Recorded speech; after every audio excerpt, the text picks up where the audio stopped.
Hello, everyone. Welcome. I'm so excited you're here. Let's get Elijah up on video. This is his first. Is this your first fireside show? Is this your first fireside show, Elijah?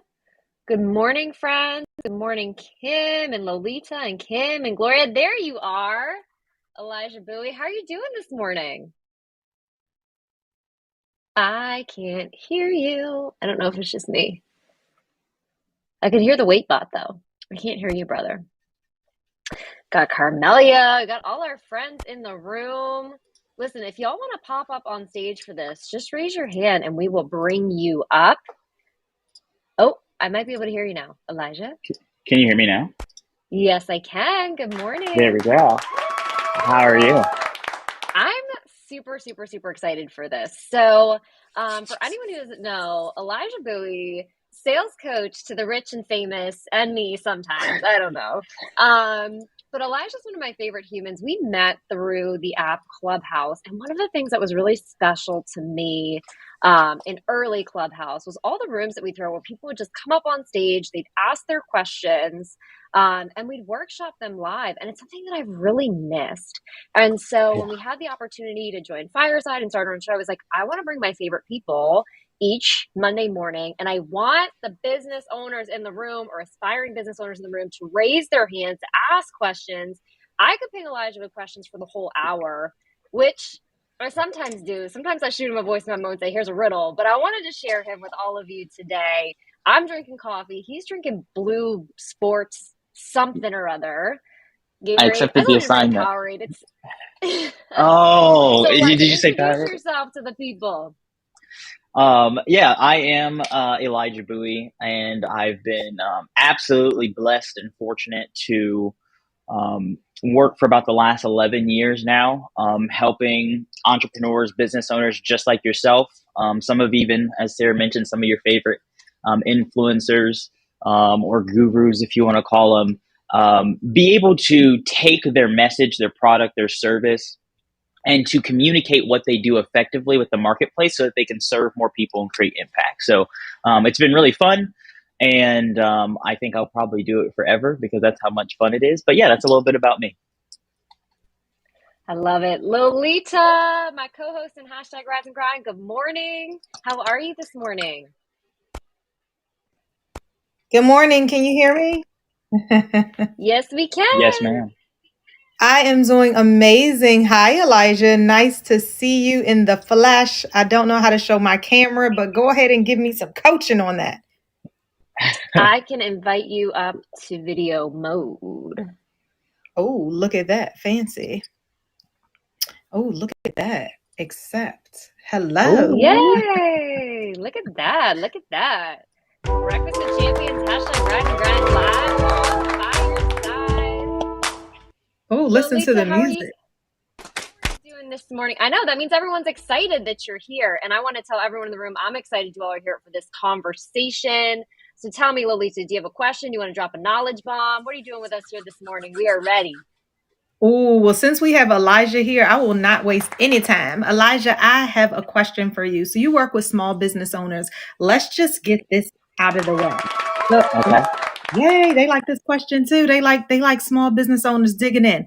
So the question that I have for you, Elijah, is tell me maybe one consideration for all small business owners that are ready to get into the game. It's 2022. We're ready to make some money. What's the first thing that you would tell us to go ahead and do to get into these organizations or tap into our ideal client? What you got? Yeah, absolutely. So I think the first thing I tell anybody, because this will apply to all industries, is you have to actually understand what it is you actually sell. Right. I think this keeps so many people's bank accounts a little less empty than they want them to. It leaves people underserved, but it also, as you kind of mentioned to it, it blocks you out from being able to access certain assets and to get into certain rooms because you're so like, as entrepreneurs, we're so focused on our thing, right? And we work on our businesses in a vacuum. And so we get this idea of like who it can help or what it can do or whatever it may be. And we don't realize that is not how the market sees our solution, right? And what I mean by that is nobody, like no one really cares. For instance, let's do fitness, right? No one's actually buying. I always tell fitness coaches this: nobody's actually buying workouts or community or accountability or any of that. Like that, we don't care about that. No one woke up and said, oh, I need some accountability. I just want to buy some accountability today, right? What they are buying though is, hey, maybe I want to wake up and for the first time in 5 years, right, I want to walk into my closet and I can just spin around and do a 360 and whatever falls off the rack I can put on and not have to worry about if it's going to fit or how I'm going to look. And when I walk into the office or go out into a meeting, when I see people whispering, are they talking about me? That's what people want to buy. And so I think a lot of times people put themselves in a vacuum, especially when it comes to getting assets or tapping into certain markets, because they're only speaking about their solution from their own point of view and not how the market sees it. And that is leaving a lot of money on the table. Oh, so good, so good, so good. So before I jump down to the bottom to leave some room for other questions, one, I think what I heard you say is get in touch with the solution that you're providing and talk from the consumer's perspective of what they want versus what you think you want to offer them. Right? Absolutely. Did I hear it right? Absolutely. I love it. Thank you so much, Elijah. So glad to have you. Bye, Sarah. You're so welcome. Bye. Thank you for being here, Larissa. I don't know how to go down, so push me down. I will help you. Wait, hold on. Let's get there we go. There's a difference between remove from stage and kick from show, and I always want to get that right. Elijah, like you always say, right? Don't sell the switches in the cockpit. Sell the journey on the airplane. That was a moment for me in Champion Circle when you said that. When you said no one ever sells you a flight by telling you how many gallons of gasoline the airplane holds. They tell you they can get you to Hawaii. Right. And the safest, most effective, cost effective, like, because those are the things we care about, right? Like nobody wakes up and it's just like, oh, I just buy airplane tickets just to get on and take airplane tickets. Like you're trying to get somewhere. And the reason you're buying that airplane ticket, right? And just for the context for everybody for this, this example came up and it makes sense. And you guys may want to write this one down, right? You will sell so much when you understand what the definition of selling is about. You say the definition of selling? Yeah. Don't go look it up, because whatever the dictionary definition is not my definition, right? You want my definition of selling. And so my definition of selling is this, right? This is what selling is all about. The art of selling, or the skill, because that's all selling is, by the way. Selling is a skill. Like people say, oh, I'm just bad at sales. No, you're not bad at sales. You're being unwilling to learn and perfect or master the skill, which as an entrepreneur is unacceptable in my opinion, right? Because this is how you get your message out there. But the skill of selling, there's a two-part definition, is about helping people realize that the thing they already desire is as valuable as having a bag sitting in front of you with $1 billion, right? And a bag couldn't even fit $1 billion, but that's like how valuable it actually is, right? But here's the second part of the definition. The skill of selling is also about helping the market realize that their best chance at getting the thing they already desire is by using your vehicle to get it. Right. And that's why I use that airline example. You can go travel to somewhere on this planet many different ways. But if you have to go across the country, across the globe, you want to fly because it's the safest, most cost effective way to get to where you're trying to go and back. And that is why we buy airplane tickets, not just because we care about the thing. And so when you realize, like, airlines do this so well, they don't sell you, like we said, on the bells and whistles or how great their pilots are, like, because we don't care. It's like, can you get me to where I'm trying to go safely, quickly, in an effective way and back? And if you can, I'm all game. You're selling me where I'm trying to go. And so that's where that came from. And I love that so much, though, because it's something that we see people get wrong all the time. with the best intentions, because from a Hmm. communications perspective, we'll tell people to lean into their differentiating factor, and that's what veers them off course. To your exact point, it would be, the analogy would be saying like, well, my differentiating factor is that my flight attendants have prettier outfits, and my snacks are just a little bit better, and Hmm. as you're saying, like, and look at how pretty, like things that people don't actually care about. They're like, oh, but those are things that make the experience different. These are all pieces of advice that people misinterpret. And kind of what you're saying is like when they say, like, you miss the forest for the trees, right? If you're leaning in Hmm. on all of these differentiating factors that people don't actually care about, like they're like, I just wanted to get to Hawaii 2 hours sooner. That's why I went. And that's why also we see those airlines where, like, honestly, they treat people like crap. Like like you can't pack a bag and you packed in like sardines, and like, because that customer just wants to get there quickly and cheaply. It's knowing exactly what your customer wants and leaning into that, wouldn't you say? Yeah. So, and I don't want to get anyone confused, right? Those differentiating factors do matter, but it's not what I lead the marketplace with. Perfect point in case. I'm bougie, right? Like I like staying in nice hotels, like four seat. Like I'm bougie, right? Like that's just I'm gonna be real with y'all. Come on, But Elijah. Come on. but me, I live in Ohio. We go down to Orlando, Florida all the time, right? Because my wife loves Disney World and she's spoiled, so I take her there all the time. Point in case, whenever we fly, I usually fly first class. We like the comfy seat, all that stuff. But when we fly to Orlando, we fly Southwest or Spirit every single time. And the reason for that is not because we're necessarily trying to save money. It is cheaper, but because if I go with one of the other airlines, it can take me almost 2 times the amount of time to get to Orlando. Orlando from Ohio to here is like a 2 hour, 15-minute flight when it's direct. If I go take a Delta, okay, I may have a little more space. Maybe I'll have Wi-Fi versus over Spirit or something like that. Maybe the flight attendants are nicer, but I'm going to have to go and do a layover, right, for 50 minutes in Charlotte or ATL, and they get another plane, and I get there in 4 hours. Well, that sucks, right? And so that's why we take it. And so, like I said, when you know exactly what you're selling, you start with Yeah, that, and then obviously there may be someone else who offers that as well, and that's when you start doing your differentiating factors. Well, hey, right, and totally. I'm sure that there's people who said, and maybe some of you guys, hey, no way, I'm getting on Southwest or Spirit. Not me. I don't care if Well, and it takes me three times as much. that's what you're saying. That's the marketing to everyone is marketing to no one, because they're a totally different Hmm. client. They're going to want a totally different flight. Someone cares about time. Someone cares about leg room. Right, But at the end of the day, nobody cares how many gallons of gasoline the airplane holds. right. I do want to welcome on stage.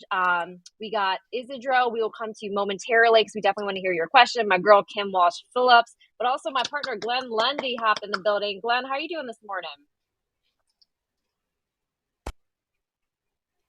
You're muted. Maybe Glenn's just waiting his turn. He's probably waiting his turn. Isidro, I think if we're going in PTR, as we'd say on Clubhouse, you were up next. Do you have a question? Do you have something you'd like to share?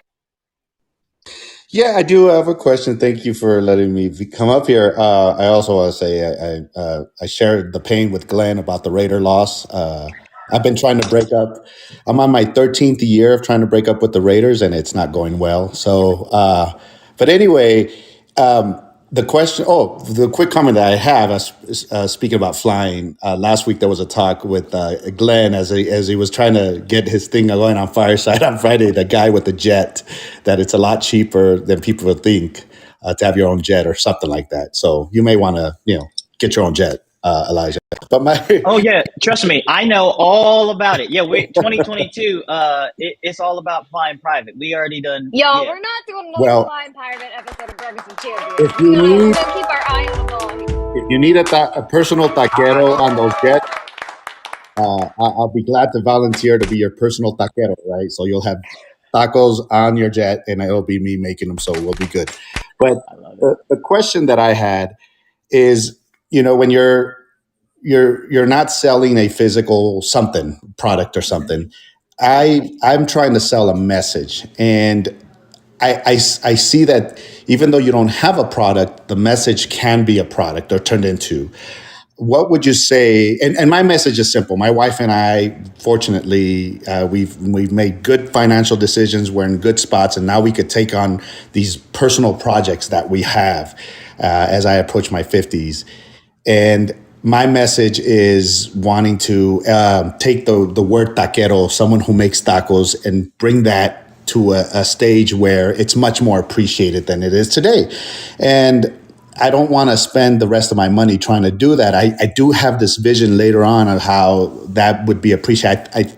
And so I have this belief. And so it's a message of looking at tacos differently. It's not a physical product because the product is out there already.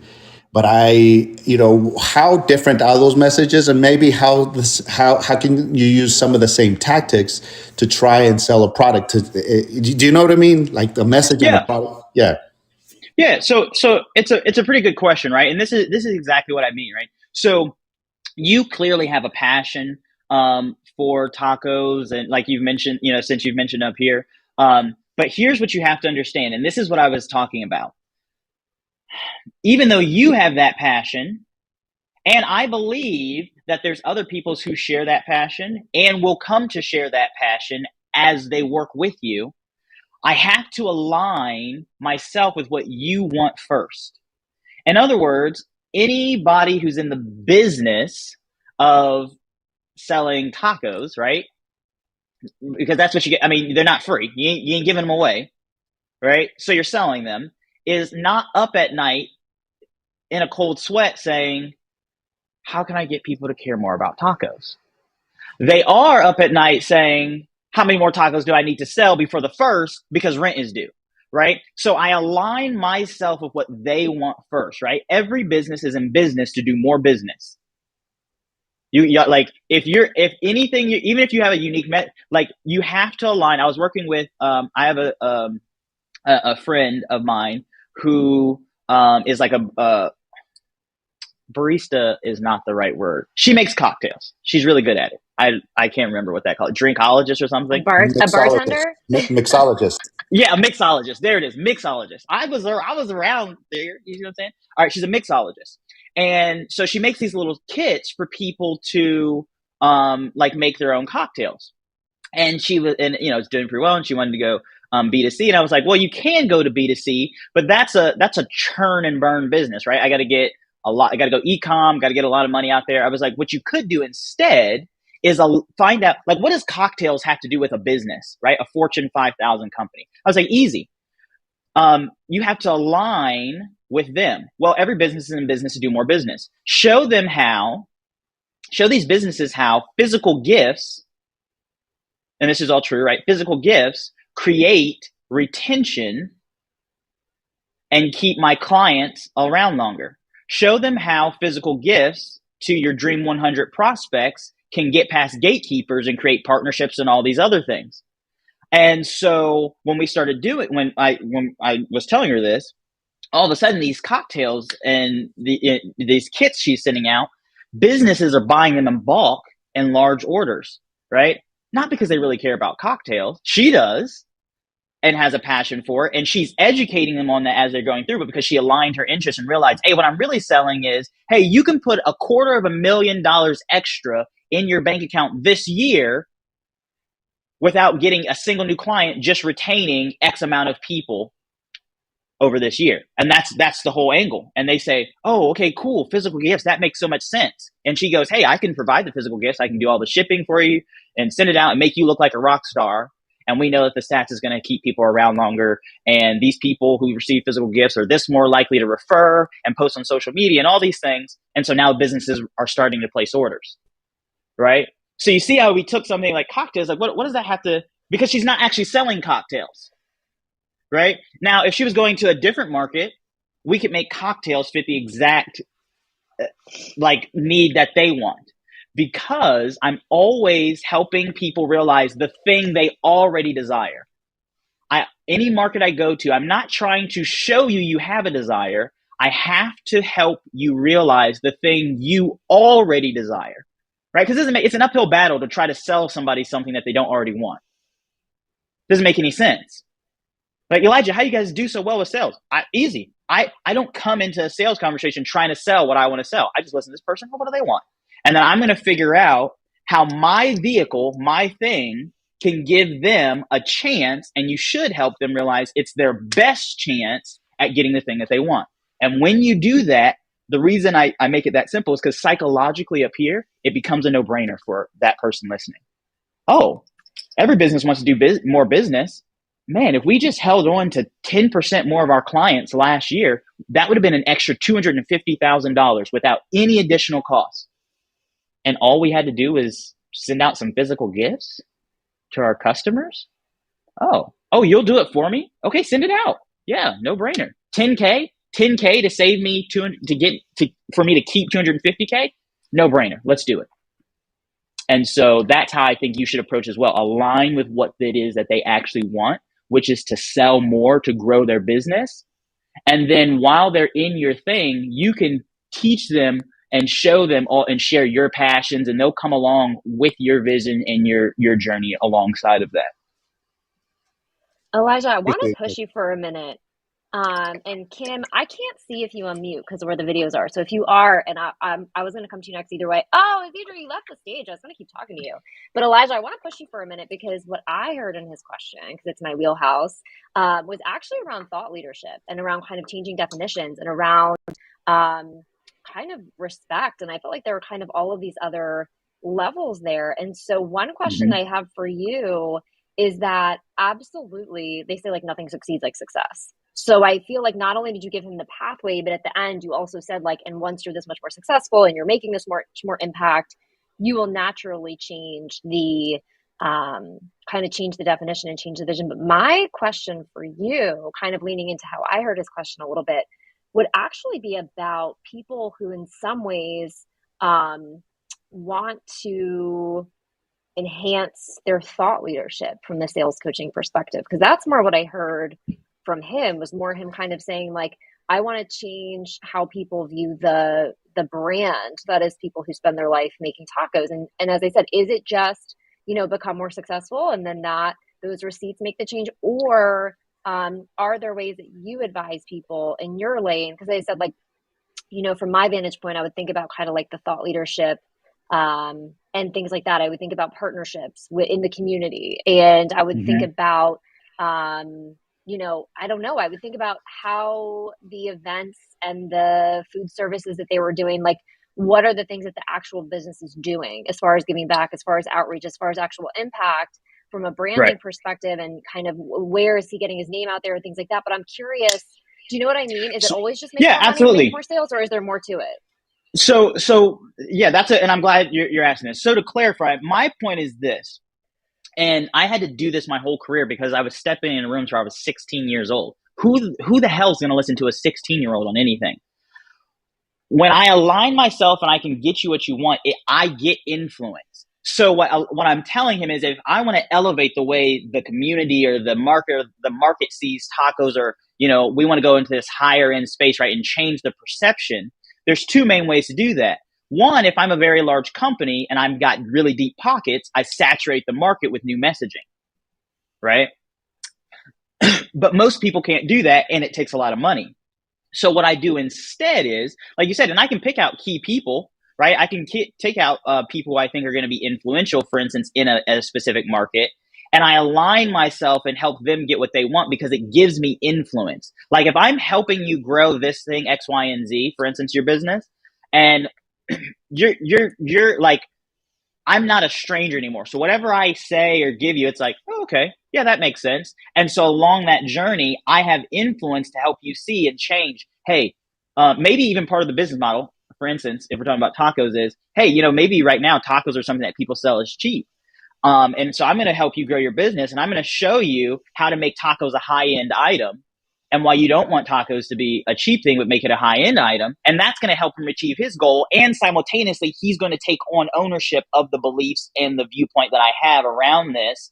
And that's how you start being a thought leader, right? Like I have found it's very easy to become a thought leader when you go into a situation and you improve that situation for somebody, because now they just accept what you say, versus me maybe not entering that situation and just trying to say, hey guys, come on, everybody, right? Trust me, look at this, right? Think about someone, just like putting one of those little crates in the middle of the street, and they could be right, but how many people are actually listening to whatever it is they're saying and trying to improve them on, right? And so that's I can't remember whose quote, but like, how to get anything you want in life, give people what they want.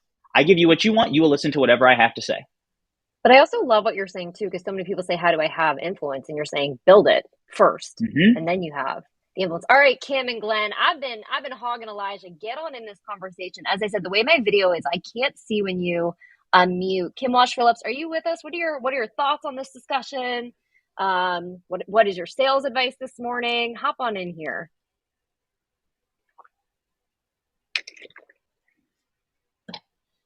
I literally can't see Kim's speaker thing with the way that the video is. Glenn Lundy, are you with us, brother? What are your thoughts on all this? Yes, I am here, and my thoughts are that Elijah's a smart dude. Well, let's start there. But no, I think that there's so much validity to what he was just sharing, and sometimes it really is, the simple things that make the biggest difference. We actually, in the automotive side of my company, one of the things that we've done more recently is really just focus on those customers that we currently have and make sure that we're serving them in whatever way they want to be served, and sending them little gifts that have value has made a massive difference. I have one person in my company, that's her role, that's her job, and we send little things, and a lot of it's branded. To be honest, like we'll send like a branded jacket or a branded golf balls or anything like that, and they love it. They wear it, they rock it, they love it. They deserve, and it's great marketing over on our part, or on our.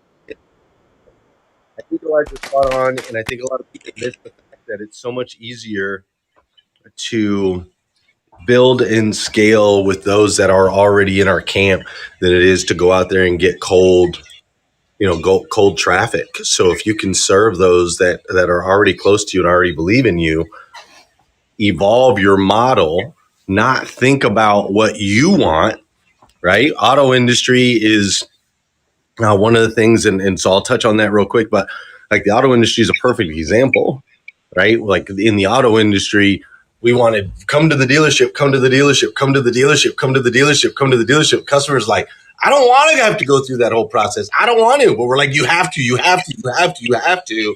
And so our customer attrition was ridiculous. We're spending millions, if not billions of dollars trying to acquire new customers all the time. Whereas these more modern dealerships and some of these other services, they're like, no, let's do it the customer's way.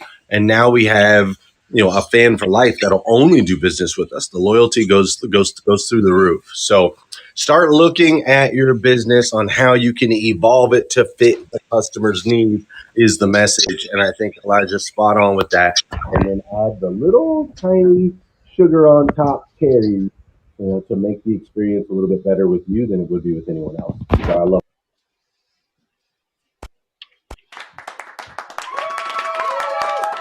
Absolutely. So I do want to say to everyone in the audience. Sarah, Glenn, you're back. You were gone. You're back. You're back. All right. I love that you're doing this show. You guys are workshopping. You guys are digging in. You guys are helping people. I love it. I love it, Sarah. So I'm glad you're doing this. Thank you so much, Glenn. Well, one of these weeks we'll get you in here in the hot seat that we got Elijah in today. We will do that for sure. We're so grateful you're joining us. Oh, stop. All my friends are smart. What can I say? It was 2021 was a good year. Both these guys. So I do want to tell everyone who's listening, by the way, raise your hand to come up to stage to see if you have any questions about your business. We are going to be here until 11, and we want to dig in. We want to workshop with you. We want to, as I said, I have the benefit of sending Elijah voice memos, but if you don't have that benefit, get on up here and ask him a question. I don't know what you're waiting on. If not, I will... I'll just keep asking him questions. In the meantime, I'm trying to remember how exactly to do that. I'm trying to remember like the first time that I was in the audience, how I asked a question. So here's what I'm going to do if you don't know how, because I see that everyone knows how to react. If you have a question, anytime that you react with this like money symbol, it's like money eyes and a money tongue. I'll know that that means that you want to come up and ask Elijah how to make more money in your business. So hit that reaction that's all money if you have a question and you don't know how to come to stage, and we will get you on up here. That's like my favorite Kim emoji. Phillips. Really? Kim, are you back with us? I can't see whether or not she has the mute on. So I have another question for you because I could ask you Yes. questions all day. What is I know that we talked a little bit about, what's up, Glenn? She is muted. I see her little monkey. Oh, thank you. I literally, like, Her our mute faces, monkey. If you take your finger and grab your little faces, you can move them around anywhere you want on your oh, screen. snap. That's life-changing. Thanks, Glenn. I didn't You're know that. I've always missed like a speaker or two, and now I want to know more. So we've talked about a couple examples of things that maybe people misconstrue, maybe some misconceptions, things that people get wrong. One question I have for you, Elijah, is like, let's say I'm listening today and you blow my mind and I realize that I've been doing it wrong all along. Along with like crying or going for a run, right? What can I do next to start to pivot if you're like, oh, snap, I have been focused on me. I have been focused on selling what I'm excited about instead of what my customer needs. I've been doing everything wrong. What's like step one to get back on the right track for success? Yeah, and this sounds really simple, but I was doing some sales audits with a group of clients last week, and this sounds really simple, but it's harder than it sounds, right? What you have to start doing is specifically for any of you guys who sell in a one-to-one setting, is you have to start mastering the skill of actively listening. Right. So I'll tell you this, there's this rule, this principle in sales. It's called the rule of first. And basically the rule of first means this, that the first thing you tell me about yourself is either the most or one of the most important things to you. Right. So for instance, this looks like this. And I always use this example because moms are notorious at this. You could first of all, can we all just agree that mothers are absolutely amazing, right? Like, amen. Clap it up,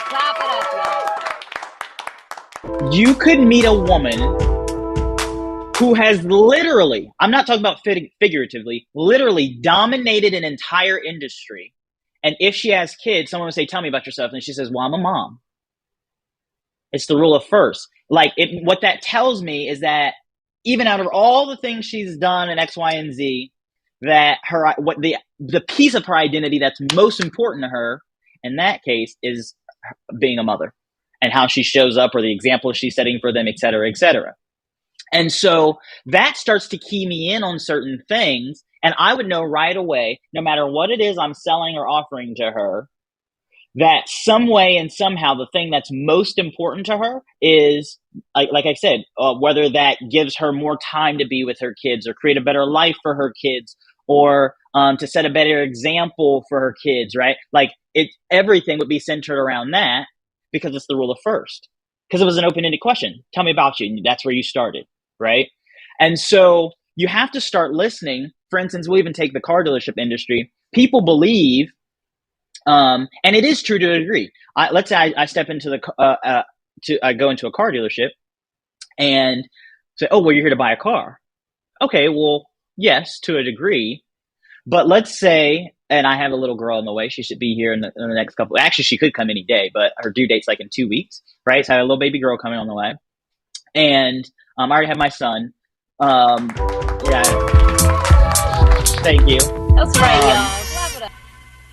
But and I don't know why this is wrong, right? This is society. But I have in my head that when I go to buy my children cars, right? Like my son, it's like, all right, he just needs a car. But when I go buy my princess a car, right? I'm trying to buy I'm not buying a car, I'm buying safety. Does that make sense? You when you go, and so that would be the first thing out of my mouth. And I'm not there. This sounds crazy. I'm not there to buy a car, but I need a car, right? We know that's the thing that I'm going to walk away with, but I'm trying to buy safety. How can, when my children are not in it, like I can like they're with me, know and feel like they're going to be safe when they're out there on the road, right?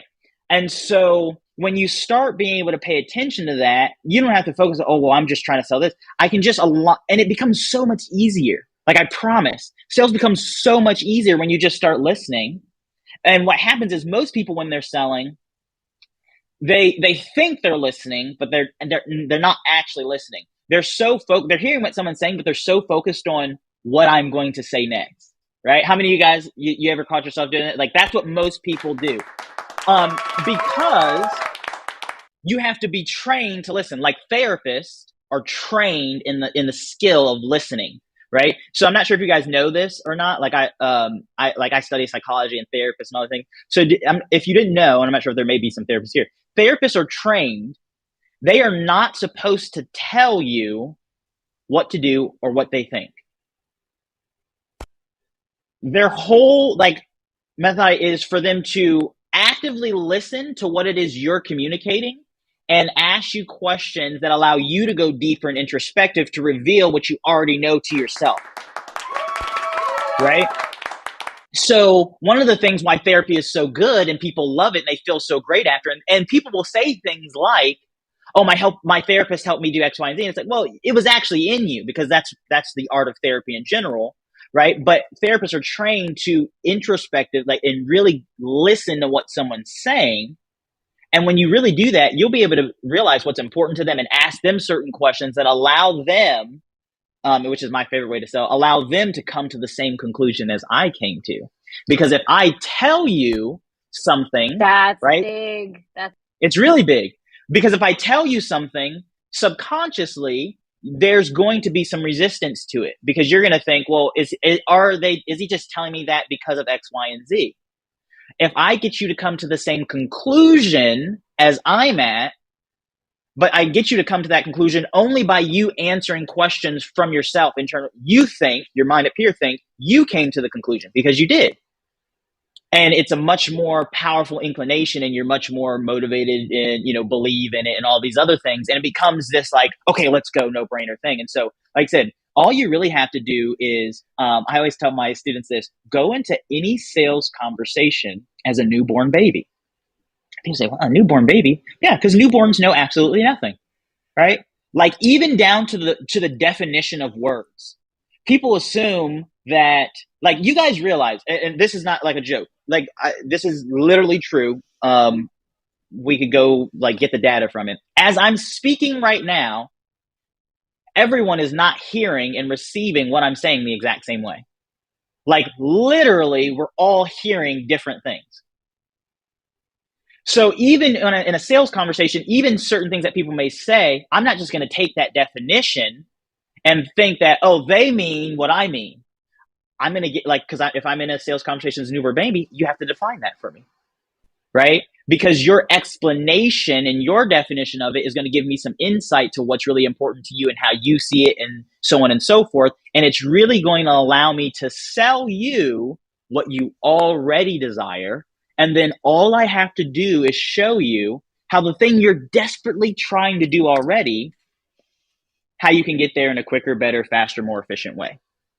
And then it becomes really easy. So I love that. And one of the reasons why I love chatting with you, Elijah, is that I feel like what you're doing in sales and what we kind of do in communications and marketing, they work so hand in hand. And so one of the things that I was thinking when you were saying, I'm not buying a car, I'm buying safety, is one of the questions that I'll ask clients is, how do you want them to feel? How do you want the other person to feel? You want to feel safe, right? And so that's how you dig into that. And I love how you brought that full circle at the end when you were saying this whole idea that you don't make that assumption, though, because, right, some people go to the car dealership, because that's what we're talking about today, because they want to feel safe. And some people go because they want to feel rich, and some Mm-hmm. people go because they want to feel sexy, and some people Right. go because they want to feel accomplished, and some people go because they want to. So, like, what you're saying is that if you just walk in and assume that everyone's there for the exact same reason, they want to buy a car, and Exactly. this means that they want to get from here to there, you're not going to be able to work with them effectively. And so it's your exact point. If you listen, and then if you think about how you want them to feel and you use that as your pathway, I mean, I could talk to you all day. But You I'm just stumbled into something so important, though. I want because that's really important. It is 100%. I've been on this path, Elijah Right. Bowie. No, for everyone else, no, she's right. And the reason that's so powerful is because human beings are singularly motivated. What's that mean? That means human beings do everything that they do in life for one reason and one reason only. I can prove this to you scientifically. We don't have time for it, and psychologically. But they do everything in life for one reason and one reason only. Because they feel like it. That's it. If I feel like doing something, I do it. If I don't feel like doing something, I don't do it. And so, figuring out in those feelings and speaking those is so important. You're so right, especially when it comes to sales. I love that. Lolita, you're back on stage with us. Would love to hear your thoughts on this conversation. Oh, absolutely. Thank you so much, Elijah. One of the reason why I came back up is to give a tangible example of exactly what it is that you're talking about. So I remember when I leaped from corporate, I was working there almost 20 years. So I'm really good in the corporate space and doing what it is that I'm doing, leading all that great stuff, right? But now I'm looking to get corporate clients when I first started. And I remember the first corporate client that I lost and how I felt, and in retrospect, what the issue was. And the issue is exactly what you talked about today, right? The issue was that I was trying to give them the Lolita Walker experience that I thought that they absolutely need. They do need it. They just weren't there yet. They absolutely need it. But they need it. But what they were asking for was something different. And what they were asking for, I heard it, but I'm like, y'all don't even know. Let me give you better than that.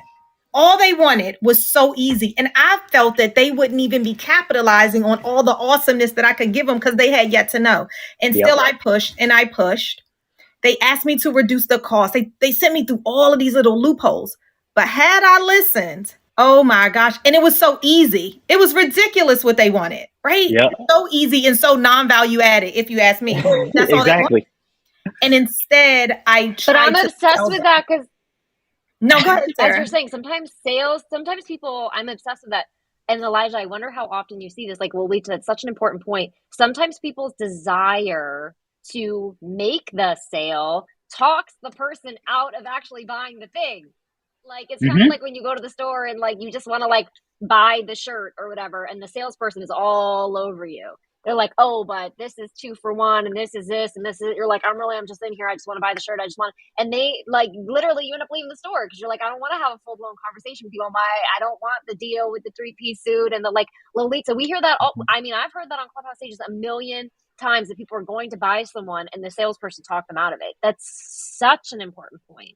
And it also, Elijah, I think it goes back to what you're saying too, which is that when you said be like a newborn baby, no one wants to feel stupid. And so I also think that sometimes salespeople don't realize that if your goal is to educate your customer, but if you make them feel like they don't know enough to know that they should want the other thing, then I think that sometimes that insecurity can also then make people not want to buy, even though that was never your intention. Yeah, and what Lolita is talking about is huge, and it actually goes back to what we were talking about from the gentleman earlier when we were talking about the tacos and the influence. I would almost guarantee you, I know for sure 9 times out of 10, like you're saying, because we are so far above, and you don't realize it, the people who need you, we're so many steps above them. Like I said, most people look and say, oh, you need this, and you need this, this, this, and this. And that's what we're trying to sell them. And they're just asking this. And like you said, you're like, that ain't even going to help you. But if I just meet that first and I help them get that, however small it may be, you now see where I have earned the right of influence. So if you just came in, done that thing for them that was so small, didn't make a difference, then you can show them and say, hey, look, we took care of this thing.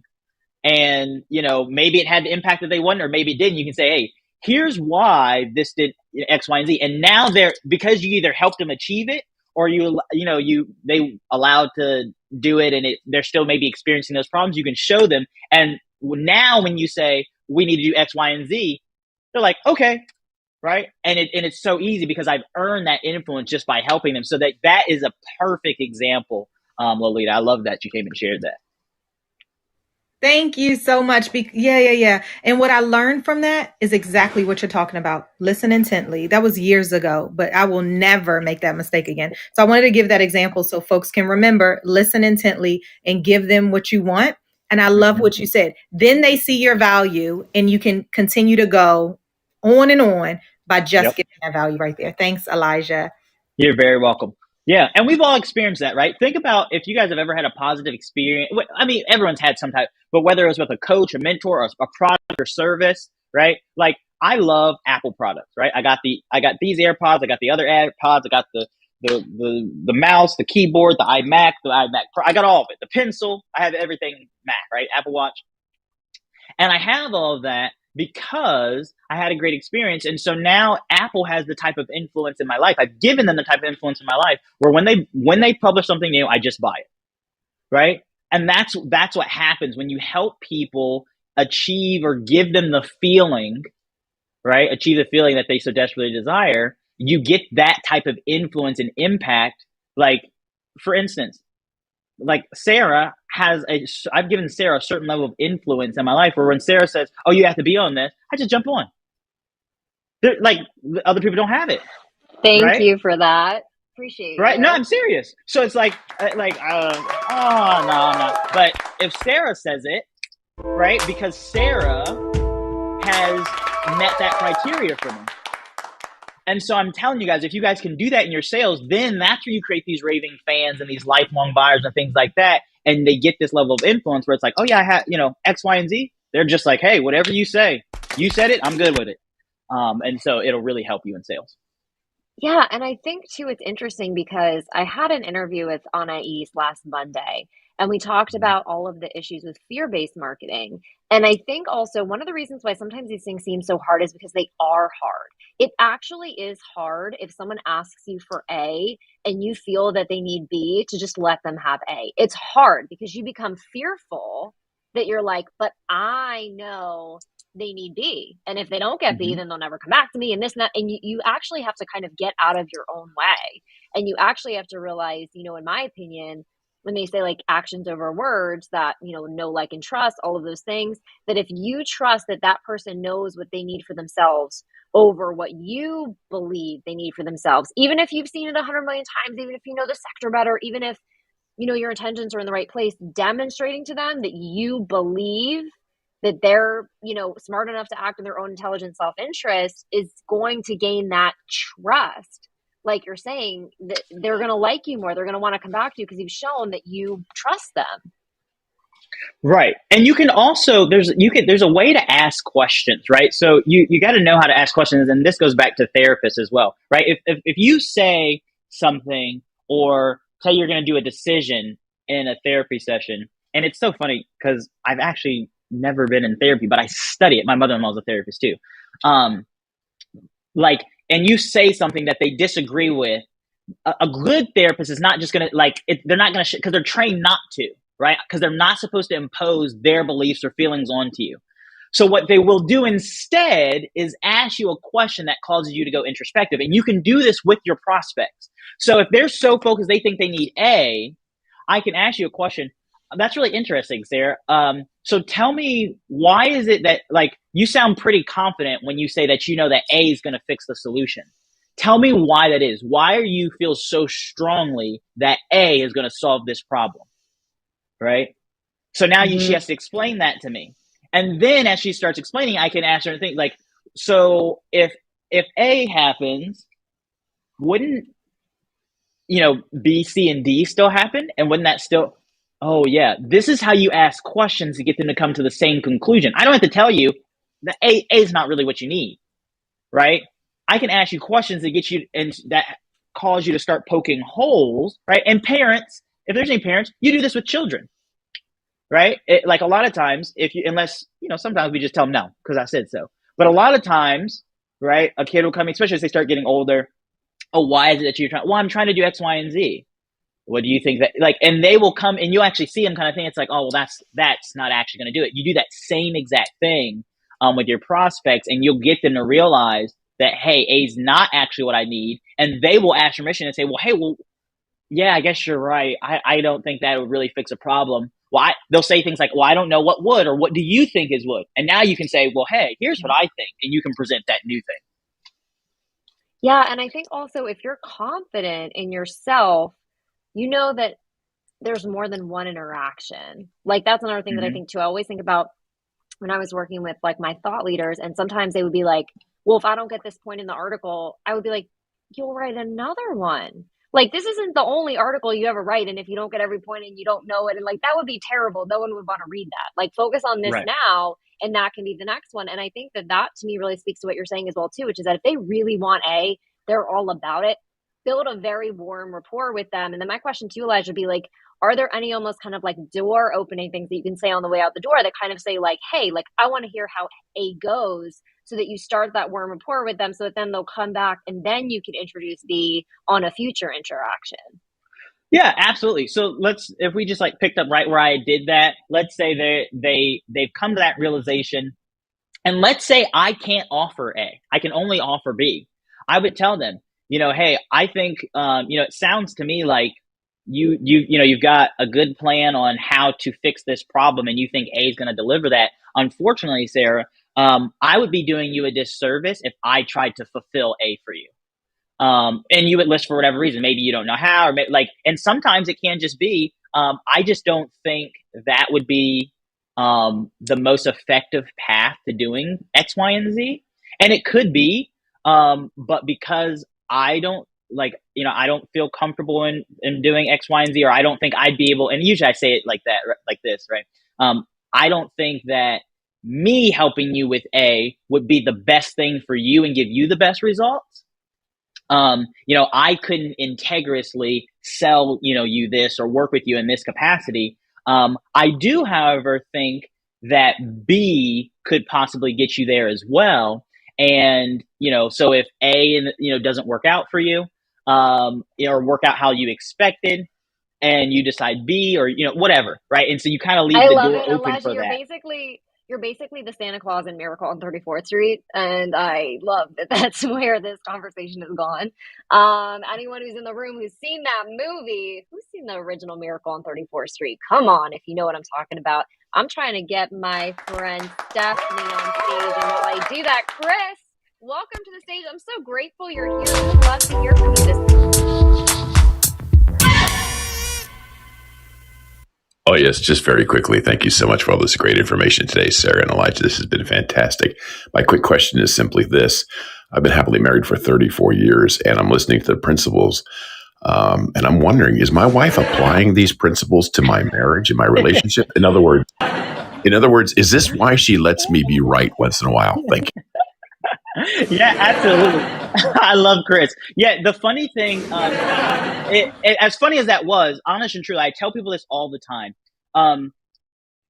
A lot of the things that I teach, people are like, "Oh, that makes so much sense," and things like that. And I'm telling you, for some reason we like to think that business and life are different. There are things that we do and apply, like in relationships and things like that you just actively do. And then we get in business and you're like, oh, well, this is like a different world. And like that won't, like, absolutely, right? A principle is something that applies to all people, all places, at all times. And so, yeah, it applies in both. And so, yeah, as funny as that is, yeah, absolutely, right? These are the things that, like, it's funny. I always tell people this, like in dating, I'm like, if you tried to get your spouse or to get on a date the way you sell people, you would be single. And people always think about it and they're like, oh, yeah. I'm like, exactly. Because you get into this sales and you start saying all this weird stuff and doing all this weird stuff that you would never do if you were trying to go on a date with somebody. But it's the same thing. Just the offer's different. And so, yeah. No, I agree with you. I love that. And candidly, I think about that with parenting too. Like people always say I talk to my girls like they're little adults. They are. They're just adults in teeny tiny bodies. Like I always give Hmm. my daughters a choice. Even if the choice is like, would you like to do what we're all doing right now or would you like to go to your room? You know what I mean? Life's about choices. So I couldn't agree more with you, Elijah. And I am trying to imagine someone on a date using jargon and like all of the Yeah. strategies to explain the benefits. Steph, I don't know if you're in a position to unmic. I know you just hopped in and we always bring you up, but I'm chatting with Elijah Bowie. We're talking through just sales and sales questions. I don't know if you want to chime in today or if you're just here to hang out. Well, I would love to chime in, except I'm not.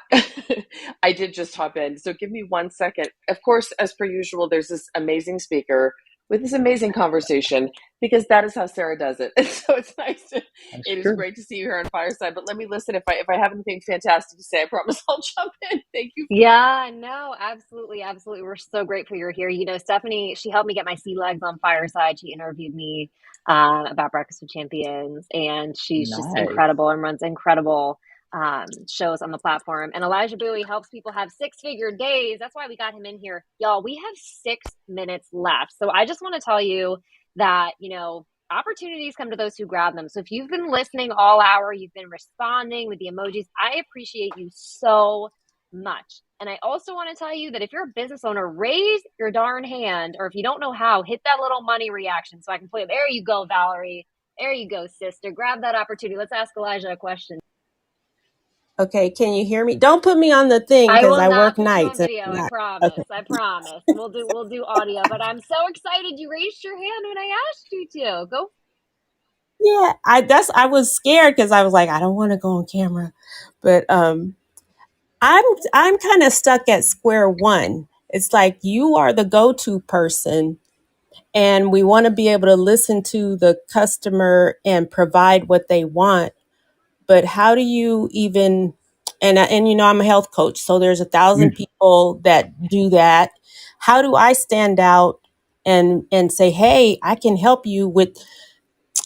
I'm trying to frame my question. Yeah. You want to I provide what they want, but you want to be attractive so that they come to you to provide what they want. Does that make sense? absolutely. Okay. So I work with I came from the fitness space, by the way. I used to own a gym and everything. And then I started my consulting for some of the largest fitness franchises in the country. So yeah, I know exactly what you're saying. Um, and the answer is something that I call symptomatic marketing, right? Okay. Symptomatic marketing. So here's the difference, right? A lot of people focus their marketing around the goal, or what I call heaven island, meaning, oh, well, the goal, right? These people want to lose weight. They want to lose weight. They want to lose weight. And Mm-hmm. that's why in the health space, it's always that, right? You Yeah. want to lose weight and be confident, lose weight and be confident, lose weight and be confident. And so they either focus all their marketing around a goal or all their marketing around a problem.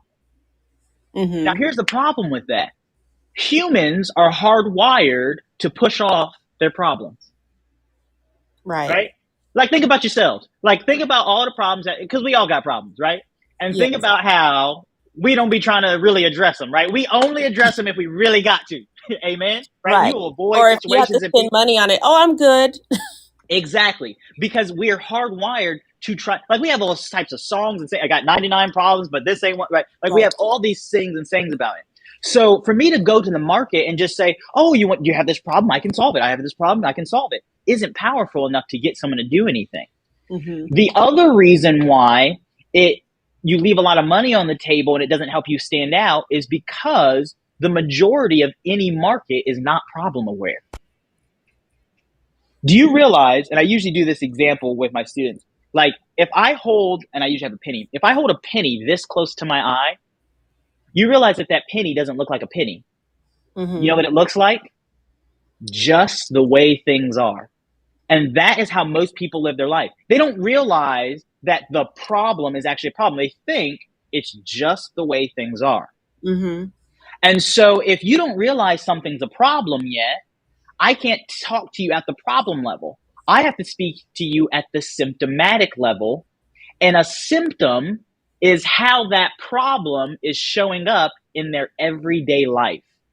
So for instance, and this is one that I always use with fitness coaches a lot, like it's not just about the weight, right? Think about, for instance, how do they know they're overweight? And that sounds like a silly question, but if you guys do this with the problems you solve, start asking yourself, how do they know that's happening, right? What happens in their everyday life that reminds them of the way things are? And so, for instance, I used it earlier.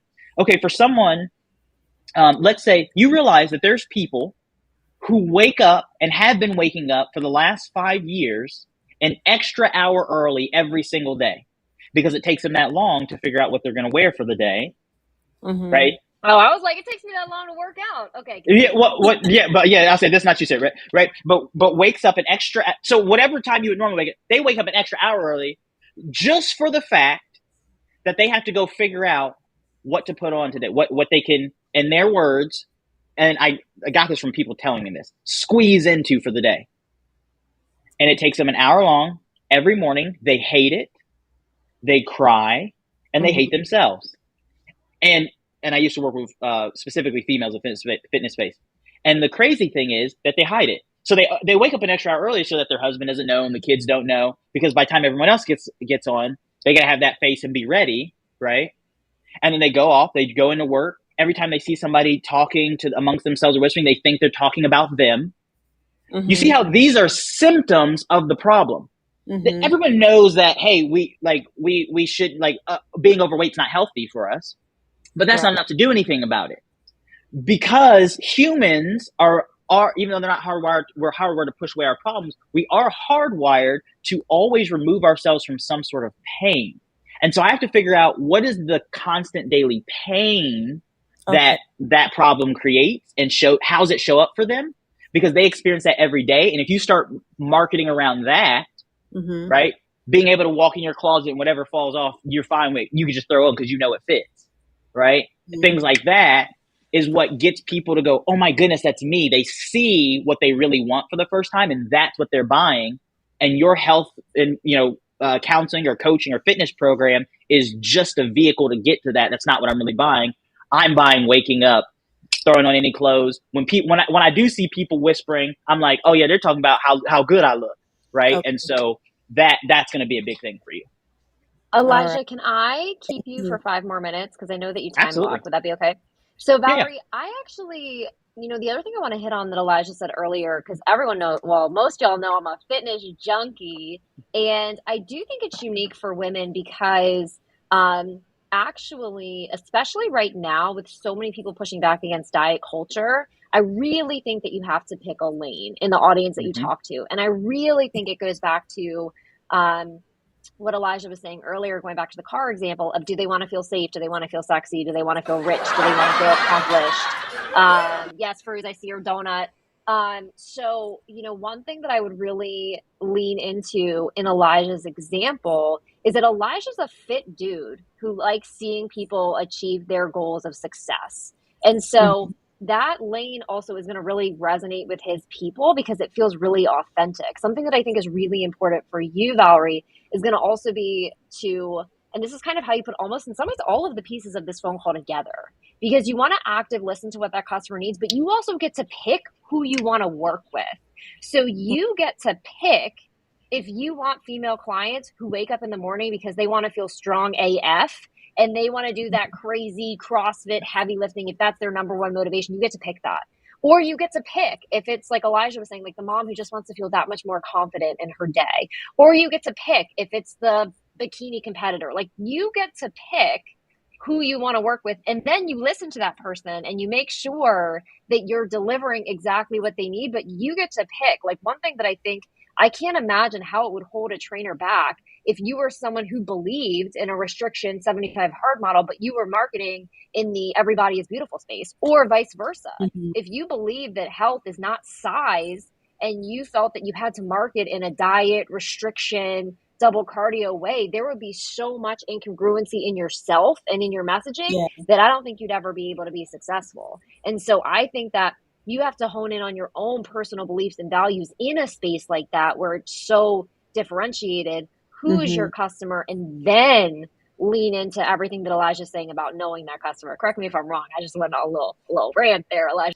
No, you're 100%. And here's my favorite thing that I want to add to that, Sarah, is that most people think they have to only pick one, but you can create different marketing pieces that speak to each one. Because like you're saying, that's, and Valerie, you probably have your own story. I always tell this about when I talk to fitness coaches, I'm like, you guys are not fitness coaches because you just, oh, I love fitness so much. Like some people work out and are committed to that because it's one of the first times in their life when they first started working out where they felt like they were in control of something because of past, like you have that, like, and you guys are saying, oh, it's not that deep. Take it from the dude that has sold in 20 different niches, like niches I've never stepped in because I understand human beings. That's what people are buying. So you start talking about and creating content around that. That's literally like some people literally will commit and health plan all this thing because it's where they get control. Where they feel powerful, like sexy, all those things. Yes, those are the things that get people to go, oh, because it's actually not about the weight. The weight is this like random thing. And I used to always, when I had my fitness studio, I would always move them away from weight because weight is irrelevant, right? You say weight's irrelevant in the fitness space. Yeah, I would tell them, hey, if you looked exactly how you wanted to look, you felt exactly how you wanted to feel, you were confident, you said all these things, and you stepped on the scale and it said 872 pounds. Would you care what that number said? And every single time they said, no. I said, exactly, because it's not about weight.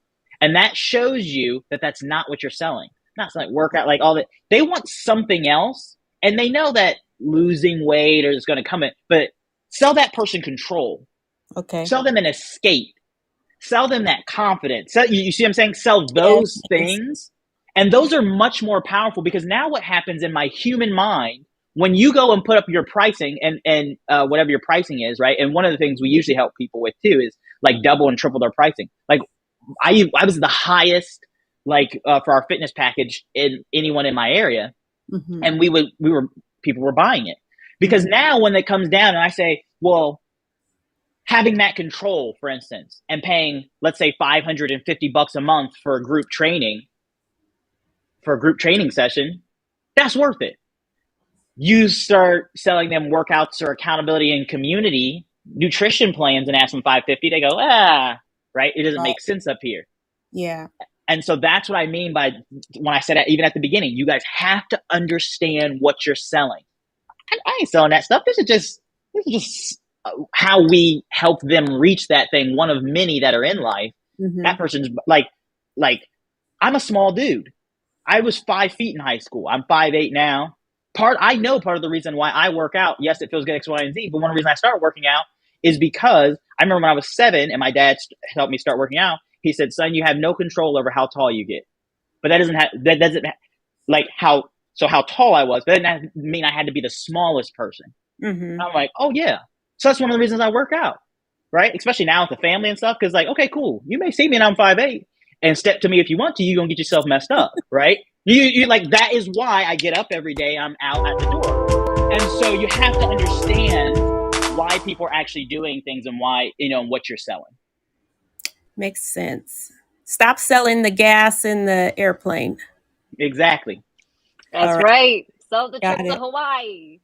Okay. Thank you for coming to the stage. You. I'm going to gently tuck you back in the audience here. Renee, I saw you come to stage as well, so definitely want to take the opportunity to come to you before we wrap today.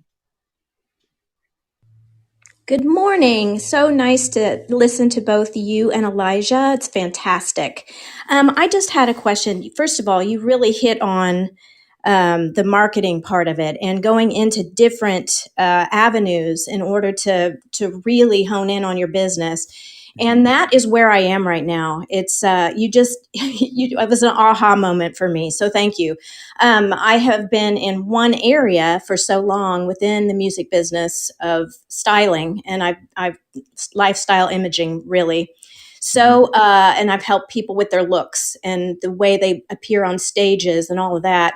And with everything that's happened within the past 2 years, what I have found, obviously, is that there's so many other avenues, and it's put a halt on me to go, okay, wait a minute. There's so many other areas I can be in. So what would you suggest, since I'm the product, how do I continue to sell my niche?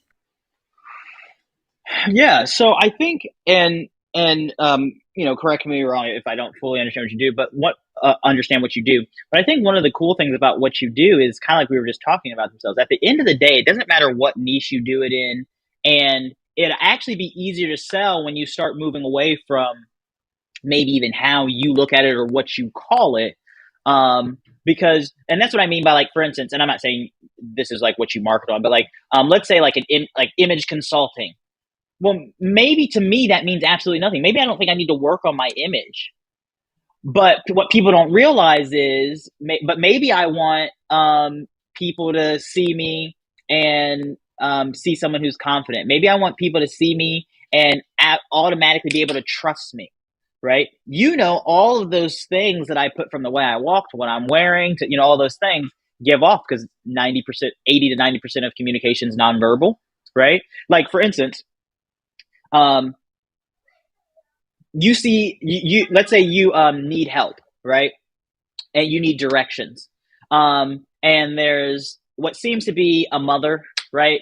Maybe she even has a child with her, or a diaper bag or something.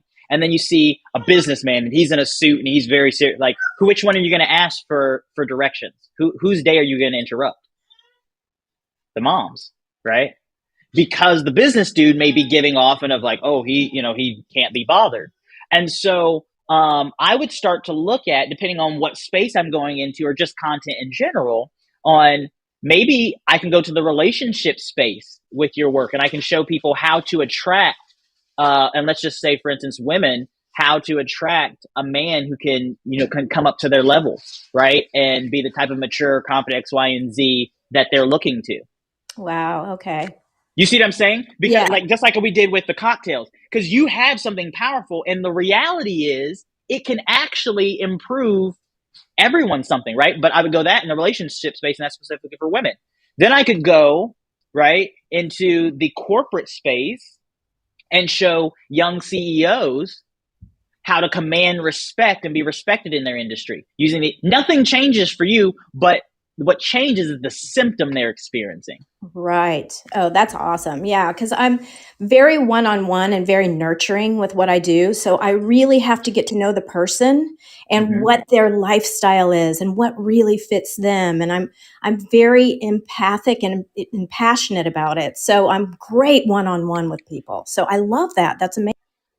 Yeah, you're very welcome. Yeah, you start doing that, and that's that symptomatic marketing. You just start talking about these symptom things in your marketing, in your videos, in your lives, in your posts that you do. And it doesn't have to be about one specific person, just these things. And people will come to realize, maybe she can help me do X, Y, and Z, right? When you give a relationship example, or like, things like that, and show people, like, I know that, like, I'm very in tune with that, that language, and know that by walking, like, I will command a certain response by like the work that you do with people, right? And it makes people treat you the way you want to be treated, and who doesn't want that? I love that. Thank you so much. That was just a wonderful golden nugget. Thank you. You're very welcome. You're very welcome. Thank you so much for joining us today, Renee. This is literally my vision for Business with Champions. And Elijah Bowie, I think that they created the mind blown emoji just for you, because every time that you chat with us, I learn something. I'm mind blown. There are always things that I take away. See, Steph knows. That's why she's using the mind blown emoji.